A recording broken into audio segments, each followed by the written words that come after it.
안녕하세요. 오늘은 디지털 자산 시스템의 도입, 그리고 그 결정의 근거라는 제목으로 이야기를 해보도록 하겠습니다. 최근 많은 기업과 기관이 디지털 자산 시스템의 도입을 검토하고 있는데요. 자체 구축이건, 사스의 도입이건, 그리고 또 외주의 개발이건, 어떤 선택을 하시던 그 결정의 근거는 필요합니다. 그런데 국내에서는 그 근거를 만들 자료가 거의 없다는 것입니다. 백서는 많지만 국내 환경의 의사결정에는 그대로 쓸 수가 없고, 직접 시스템을 만들어 본 사람도 손에 꼽히죠. 저는 커스터디 시스템을 처음부터 직접 만들고 운영해 본 경험이 있습니다. 백엔드, 프론트, 모바일 운영까지 혼자 책임지면서 한국어로 정리된 자료가 거의 없다는 사실을 절감했고, 그 경험을 정리한 것이 오늘 여러분께 보여드릴 내용입니다. 본론으로 들어가기 전에 용어 먼저 짚고 가겠습니다. 커스터디라는 단어를 막연히 쓰는 경우가 많아서 한 줄 정의를 먼저 박아두는 게 안전할 것 같습니다. 커스터디는 디지털 자산을 안전하게 보관하고 정해진 규칙에 따라 이동시키는 인프라입니다. 핵심은 세 가지입니다. 첫 번째, 보관인데요. 키가 안전한가? 둘째는 이동입니다. 정책과 승인을 거쳐야만 움직이는가? 셋째는 정합성.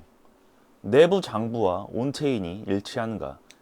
이 세 가지가 커스터디의 핵심 기능입니다. 자주 듣는 오해도 정리하겠습니다. 지갑은 커스터디가 아닙니다. 지갑은 개인용입니다. 거래소도 커스터디가 아닙니다. 거래소는 매칭과 거래를 하고 커스터디는 그 안에 한 부분일 뿐입니다. 블록체인도 커스터디가 아닙니다. 블록체인은 자산이 흐르는 레일이고 커스터디는 그 위에 얹은 기관 운영 인프라입니다. 비유로 말씀드리면 은행이 현금을 보관하고 송금하고 장부를 관리하듯 커스터디는 디지털 자산을 보관하고 송금하고 장부를 관리합니다. 다만 자산이 디지털이라서 키 관리와 블록체인의 통신이 핵심이라는 점만 다르죠. 그래서 커스터디의 고객은 개인이 아니라 기관입니다. 거래소, 은행, 펀드, 스테이블 코인의 발행사, 토큰 발행사. 이것이 이 강의가 B2B 인프라 강의인 이유입니다. 자, 먼저 두 장면으로 시작해 보겠습니다. 첫 번째는 어느 새벽 한 통의 전화가 울려옵니다. 출금이 1시간째 멈췄습니다. VIP 고객에게 전화가 왔죠. 이것은 운영 가용성 사고입니다. 그대로 둔다면 새 출금은 영원히 블록체인에 안 올라갑니다. 자, 두 번째. 다른 새벽에 또 전화가 울립니다. 50억이 잘못된 주소로 송금이 됐어요. 자, 회수는 불가능하죠. 자금 사고입니다. 검증 한 줄이 빠져 있었고 온체인은 되돌릴 수 없습니다. 손해는 그대로 회사가 떠안죠. 커스터디를 운영하다 보면 이런 장애의 전환은 항상 두 종류 중 하나입니다. 가용성 사고이거나 자금의 사고이거나, 그리고 두 사고 모두 백서 어디에도 막는 법이 단계별로 적혀 있질 않습니다. 그때마다 이런 질문이 떠오릅니다. 만약 외주를 썼다면 그 시간에 누구를 호출했을까? 컨설팅 담당자가 30분 안에 원인을 짚어줄 수 있을까? 글로벌 사스의 한국 지사가 새벽에 과연 응답을 할 것인가? 답은 분명합니다. 만든 사람만이 즉시 대응을 할 수 있다는 것입니다. 그게 진짜 자체 구축의 가치이고 오늘 발표의 출발점이라고 할 수가 있습니다. 자, 두 가지 전제가 있습니다. 첫째는 커스터디는 만드는 것보다 운영하는 것이 더 어렵습니다. 코드를 한번 짜는 일은 어렵지 않습니다. 정말 어려운 건 그 코드를 24시간 살아 움직이게 만들고 사고가 났을 때 30분 안에 원인을 찾는 일이죠. 자, 두 번째는 더 중요한 전제입니다. 자체 구축의 진짜 진입장벽은 비용이 아니라 청사진의 부재입니다. 외주는 비싸서 못하는 게 아니라 무엇을 어떻게 만들지에 대한 국내 청사진이 없어서 못하는 것입니다.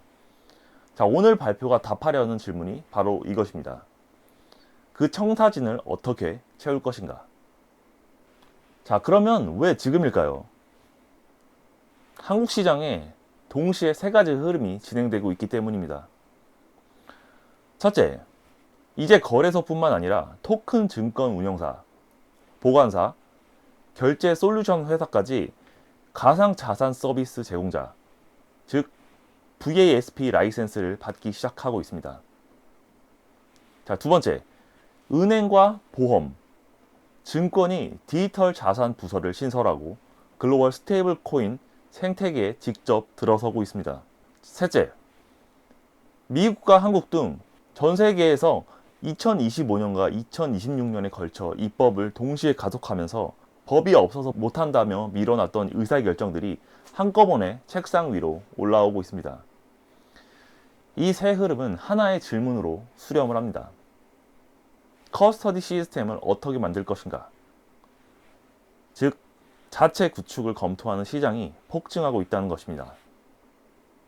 최근 신규 VASP, 즉 바스프의 진입이 눈에 띄게 늘었습니다. 대표적으로 안랩 블록체인 컴퍼니가 금융정보분석원으로부터 가상자산 보관 및 이전 라이센스를 정식으로 인정받았습니다. 커스터디 사업이 라이센스를 가진 사업자에게 공식적으로 열린 영역이 됐다는 뜻입니다. 대기업도 움직였습니다. 삼성그룹은 두나무와 협업해 삼성증권은 STO 발행의 유통, 삼성카드는 원화 스테이블 코인의 결제, 삼성 SDS는 블록체인 인프라로 전선을 분담하기 시작했습니다. 시장의 분위기를 보여주는 기사의 한 줄이 있습니다. VASP의 지분이 허니버터칩이 됐다라는 이야기죠. 그 정도로 라이센스가 풍기 상황이라는 것입니다. 자, 두 번째 흐름은 전통의 금융권입니다. 시중은행은 이미 2021년부터 디지털 자산 수탁업에 진출했습니다. 신한과 KB, 하나가 차례로 들어가고 있죠. 더 주목할 사례는 보험사입니다. 교보생명이 2025년에서 26년 서클의 블록체인 아크 테스트넷 파트너에 합류했는데, 이 테스트넷에는 골드만삭스, 블랙록, HSBC, 스탠다드 차타드가 들어가 있고 국내 금융사로는 교보생명이 유일합니다. 같은 테스트넷에서 국내 커스터디 기업 비덱스가 원화 스테이블코인 KIW1 실험 발행을 하며 보험금 지급, 해외 투자, 기간 시나리오 결제 시나리오를 시연했습니다. 자, 세 번째 흐름이 가장 강력한데요. 미국부터 보겠습니다. 지니어스 액트로 알려져 있는 스테이블코인 연방법이 2025년 7월 트럼프 대통령의 서명으로 발효됐습니다. 준비자산 100%, 월간 공시, AML 의무화. 중요한 건 시행일이 2027년 1월이라는 점입니다. 즉, 지금이 사업자들이 운영 체계를 준비할 골든타임이라는 것입니다. 클레어리티 액트로 알려져 있는 시장 구조법은 2025년 하원을 통과했고 26년 5월 상원의 은행위를 초당적으로 통과했습니다. 시장은 이를 크립토에 대한 증권 해석을 배제하는 방향으로 읽고 있습니다. 한국은 어떨까요? 1단계 법인의 가상자산 이용자 보호법은 2024년 7월 시행됐습니다. 2단계 법안 디지털 자산 기본법은 26년 통과를 목표로 했지만 스테이블 코인의 발행자 자격을 둘러싼 은행의 51%룰 이견으로 현재 공회전 중입니다. 인가제, 준비자산 100%, 자본금 최소 5억 원이 포함될 예정이고 미국의 입법이 통과된다면 이를 따라갈 확률이 상당히 높습니다. 이 입법의 흐름의 핵심은 하나로 모이고 있습니다. 누가 어떤 요건을 갖춰야 디지털 자산을 보관, 발행, 이전할 수 있는가? 그리고 그 요건의 한복판에 커스터디가 있습니다. 지금까지 질문은 왜 지금 커스터디인가 였죠. 이제 두 번째 질문, 그러면 어떻게 만들 것인가? 지금까지 선택지는 사실상 세 가지 뿐이었습니다. 첫 번째는 거래소 자체 보안입니다. 업비트나 빗썸, 코인원처럼 인프라를 가진 회사들이 있지만 외부에 공개되지 않으니 참고할 청사진이 아닙니다. 자, 두 번째, 컨설팅 일회성 구축. 견적은 대략 5억 이상. 결과물은 고객사 소유라 재사용이 안 되고 끝나게 된다면 유지 보수가 끊깁니다. 자, 세 번째 옵션은 글로벌 SaaS, 파이어블럭스나 비트고, 앵커리지 등 한국 규제 대응은 부분적이고 대략 연 5천만에서 1억의 비용이 생기며 책임 소재가 모호하다는 점이 있습니다. 그리고 오늘 제안하는 네 번째는 청사진 기반의 자체 구축입니다. 강의와 내부 인력 6개월의 조합이죠. 비용은 외주 구축 대비 약 10분의 1. 그리고 한국 규제 대응이 처음부터 포함이 되며 책임 소재가 내부로 명확하고 정보는 강의 자체가 공개된 청사진입니다. 신규 진입자에게 옵션 첫 번째는 불가능, 그리고 두 번째는 비싸고 세 번째는 규제 대응이 약합니다. 그래서 많은 팀이 자체 구축을 검토하기 시작했습니다. 자체 구축을 검토해도 출발점이 없는 이유는 바로 정보의 비대칭입니다. 이게 실제로 어떤 비용을 만드는지 5가지로 정리해봤습니다. 자, 첫 번째는 견적에 대한 평가가 불가능하다는 것입니다. 외주의 5억이 비싼지 아니면 싼지 판단할 기준이 없습니다. 두 번째는 협상 카드가 없다는 것이죠. 사스를 도입하고 가격을 올려도 대안이 없으니 받아들이는 입장이 되는 것입니다. 세 번째는 자체 구축에 대한 결정 지연입니다. 가능성 추정이 안 되니 분기마다 보류만 반복하죠. 네 번째는 채용의 실패입니다. 한국의 커스터디를 만들어 본 사람은 극소수이고 대부분 거래소나 컨설팅에 묶여 있습니다. 영입 비용이 상당하고 그래도 채용에도 꽤 오랜 시간이 걸리죠. 다섯 번째는 가장 큰 비용입니다. 잘못 도입한 후 마이그레이션을 하는 경우입니다. 이 5가지를 합치면 대략 10억 단위가 훌쩍 넘게 됩니다. 그리고 5가지 비용 모두 같은 뿌리에서 나옵니다. 검증된 운영자가 시장 안에 없다는 것이죠. 그러면 커스터디 시스템이 무엇으로 구성되는지 큰 그림만 살펴보겠습니다. 크게 8개의 핵심 레이어로 나뉘게 되는데요. API와 인증, 정책 엔진, 도메인 로직, 이벤트 발행, 체인 어댑터, 브로드캐스트와 컨펌 추적, 리콘사일레이제이션, 운영 도구, 데이터는 위에서 아래로 흐릅니다. 외부 요청이 들어와서 정책으로 검증되고 체인으로 전송이 되며 컨펌이 추적되고 원장과 비교가 되고 운영자가 이를 모니터링합니다. 각 레이어가 독립적으로 작동하면서 전체가 하나로 움직여야 합니다. 그리고 이 중 어느 하나를 빠뜨린다면 프로덕션의 운영은 불가능합니다. 이게 이 강의의 가장 중요한 메시지입니다. 새벽 3시에 터지는 사고는 그날 처음 생긴 것이 아닙니다. 몇 달 전 설계 회의에서 어떤 선택을 한 순간 혹은 구현 단계에서 한 줄을 빠뜨린 순간 이미 결정된 것입니다. 출금이 멈춘 것도 데이터가 센 것도 지갑이 바닥난 것도 전부 운영에서 발견되지만 원인은 설계와 구현에 있습니다. 그래서 운영 노하우만 알아서는 이 사고들을 막을 수 없습니다. 설계 시점에 옳은 선택을 하고 구현 시점에 한 줄도 빠뜨리지 않고 운영 시점엔 신호를 정확하게 읽는 것. 이 세 개를 한 시점으로 봐야 합니다. 단순한 운영 매뉴얼이 아니라 설계, 구현, 운영을 통합으로 다루는 자료가 필요한 이유입니다. 그러면 이 지식은 누구한테 필요할까요? 네 그룹입니다. 첫 번째는 VASP 라이센스를 받은 신규 진입자입니다. 자체 구축이나 외주, 사스 중 무엇이 맞는지를 판단하기 위해서는 견적 적정성과 협상 카드가 필요합니다. 두 번째는 전통 금융권에서 디지털 자산팀을 신설하는 경우입니다. 외부 시니어 채용은 사실상 불가능에 가깝습니다. 내부의 업스케일링이 현실적인 옵션이죠. 세 번째는 웹2 백엔드 엔지니어가 웹3로 진입하는 경우입니다. 여기서 가장 어려운 건 어디서부터 시작하냐입니다.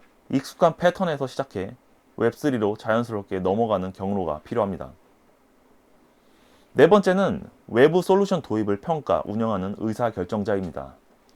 CTO나 임원, 부서장, 사스를 도입해도 운영의 책임은 회사 내부에 남습니다. 견적 평가 기준과 시스템 이해가 동시에 필요하죠. 여기서 가장 많이 나오는 반론을 정면으로 다루도록 하겠습니다.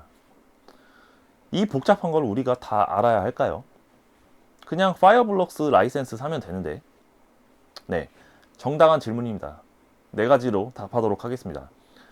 첫 번째, 어떤 회사는 물론 사는 것이 정답입니다. 대형 거래소나 은행, 자금이 충분한 핀테크에게는 사스가 합리적입니다. 이 강의가 그들의 1순위 솔루션을 대체할 수는 없습니다. 두 번째는 사더라도 운영은 직접 해야 합니다. 사스가 해주는 건 키 관리와 보안 인증서까지입니다. 어제 출금이 왜 실패했는지 보고 정책을 바꾸고 FIU 보고를 녹이고 사고 시 1차 대응을 하는 것은 언제나 회사 내부의 몫입니다. 세 번째는 사기 전에 비교 기준이 필요합니다. 견적서를 받아도 비교 기준이 없다면 잘못 살 확률이 높습니다. 커스터디는 잘못 사면 마이그레이션 비용이 훌쩍 10억이 넘어갑니다. 네 번째는 결국 책임은 내부에 남게 됩니다. 사고가 나면 고객은 내부를 탓하고 FIU는 우리를 호출하고 언론에 우리 이름이 나옵니다. 사스는 SLA 페널티를 부담할 뿐이죠. 그래서 한 줄 결론입니다. 이 지식은 사스를 사지 않게 하는 것이 아니라 잘못 사지 않게 하는 것이고 어떤 선택을 하든 운영할 수 있게 하는 것입니다. 변호사를 써도 임원은 기본 계약법을 알아야 합니다. 외주를 써도 사내 CTO가 기술 결정을 합니다. AWS를 써도 내부에 클라우드 아키텍트가 있어야 합니다. 커스터디도 똑같습니다. 여기까지가 왜 중요한 거였습니다. 이제 우리의 답입니다. 퀸크래프트에서 만든 강의의 이름은 커스터디 딥 다이브입니다. 한 줄로 한국 최초의 커스터디 빌드 매뉴얼, 학습 자료이자 자체 구축의 청사진입니다. 규모는 대략 9개의 모듈, 약 78개의 세션. 언어와 규제의 맥락은 한국어와 특근법, FIU 기준입니다. 구성은 토익 젠플이 아니라 직접 운영 중인 프로덕션 코드를 그대로 다루도록 합니다. 이 강의가 가능한 이유는 단 하나입니다. 제가 직접 만들고 직접 운영했기 때문입니다. 프로덕션 환경에서 직접 돌아가는 풀스택을 그 위에 EVM, 비트코인, 트론, 솔라나 그 이상의 체인 지원까지 직접 코드로 작성했습니다. 그리고 설계 결정 하나하나에 왜 이렇게 했는가가 있고 그 이유까지 강의에서 풀어냅니다. 이 강의는 단순한 학습 자료가 아닙니다. 배우는 동시에 그대로 따라 만들 수 있는 청사진입니다. 8개의 레이어를 이해하고 한국 규제 맥락을 익히는 학습 자료이면서 모듈 1부터 모듈 9까지 순서대로 따라한다면 내부 팀이 그대로 프로덕션 시스템을 빌드할 수 있는 빌드 매뉴얼입니다. 이게 다른 블록체인 강의와 결정적으로 다른 점입니다. 다른 강의는 배우는 것, 이 강의는 만드는 것을 따라할 수 있는 것. 비용으로 보면 외주 컨설팅의 5억 대신 이 강의와 내부 인력 6개월이면 기존 비용의 10분의 1 수준으로 같은 결과물을 내부에 보유하게 됩니다. 전체 커리큘럼은 총 9가지 모듈, 대략 78개의 세션입니다. 각 모듈을 짧게 짚어보도록 하겠습니다. 기반 5가지 모듈을 한 줄로 살펴보겠습니다. 모듈 1은 커스터디의 데이터 구조를 잡는 부분이며 무엇을 저장하고 어떻게 회사별로 분기하는지. 모듈 2는 출금 한 건이 요청부터 완료까지 거치는 모든 상태를 설계하는 부분입니다. 모듈 3는 누가 시스템에 접근할 수 있는지, 회사별로 어떻게 격리하는지를 다루는 인증 부분입니다. 모듈 4와 모듈 5는 사고가 나도 이벤트가 유실되지 않게 하는 발행 구조, 그리고 출금을 누가 승인하고 어떤 정책으로 막을지 결정하는 정책 엔진입니다. 체인과 운영 4가지 모듈입니다. 모듈 6는 트랜잭션을 실제 블록체인에 안전하게 내보내고 제대로 처리됐는지 추적하는 부분입니다. 모듈 7은 블록체인의 실제 잔액과 내부 장부가 일치하는지 끊임없이 대조하고 어긋난다면 자동으로 막는 부분입니다. 모듈 8은 운영자가 쓰는 대시보드와 모바일 앱, 새벽에도 시스템을 통제할 수 있게 하는 부분입니다. 그리고 마지막 모듈 9은 모니터링과 알림, 그리고 실제 새벽 3시 사고에 어떻게 대응했는지에 대한 실전 기록입니다. 기존 블록체인 강의와의 차이는 화면에 표로 정리했습니다. 핵심만 말씀드리면 코드는 토익젠플이 아니라 프로덕션 운영 코드를 그대로, 규제 맥락은 해외가 아니라 한국의 특근법과 FIU 기준으로, 그리고 다른 강의에는 거의 없는 새벽 3시에 대한 사고 대응 노하우가 들어갑니다. 강의가 가능한 이유는 하나입니다. 제가 직접 만들고 직접 운영했기 때문입니다. 이 강의를 들으면 무엇이 가능해지는가? 4가지 시나리오입니다. 시나리오 첫 번째는 직접 구축하는 것입니다. 8개의 레이어 설계와 프로덕션 패턴을 그대로 보유하니 자체 시스템을 외주 견적의 10분의 1 수준으로 내부에서 빌드할 수 있습니다. 두 번째는 SaaS에 대한 평가와 도입입니다. 비교 기준이 있으니 파이어블록스나 비트고 견적의 적정성을 판단하고 협상 카드를 확보하고 도입을 한 후 운영의 인수인계까지 가능합니다. 시나리오 세 번째는 운영 장애 대응입니다. 새벽 3시에 사고 시나리오를 학습하니 1차 대응과 근본 원인 추적이 가능해지고 외부 컨설팅 호출 비용을 줄입니다. 네 번째는 청사진을 그대로 활용하는 것입니다. 이것이 가장 강력합니다. 강의를 빌드 매뉴얼로 사용해서 모듈 1부터 모듈 9까지 따라가며 내부 팀이 그대로 프로덕션을 빌드하는 것. 외주 비용에 대한 직접적인 대안입니다. 어떤 시나리오든 핵심은 의사결정의 근거와 실행 청사진을 동시에 가지게 된다는 것입니다. 마지막입니다. 자체 구축이건 SaaS 도입이건 외주 개발이건 어떤 선택을 하셔도 됩니다. 다만 그 선택의 근거는 있어야 합니다. 그리고 그 근거는 한국어로 한국 규제 맥락으로 운영자의 시각으로 정리되어 있어야 합니다. 이 강의가 그 결정의 첫 번째 자료가 자체 구축을 택하시는 분들에게는 그 첫 번째 청사진이 되었으면 합니다.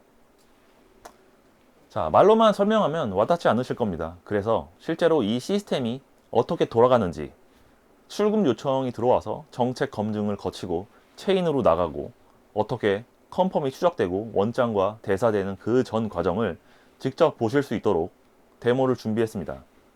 화면 아래에 설명란이나 데모 보기에서 실제 작동하는 커스터디 시스템을 확인하세요.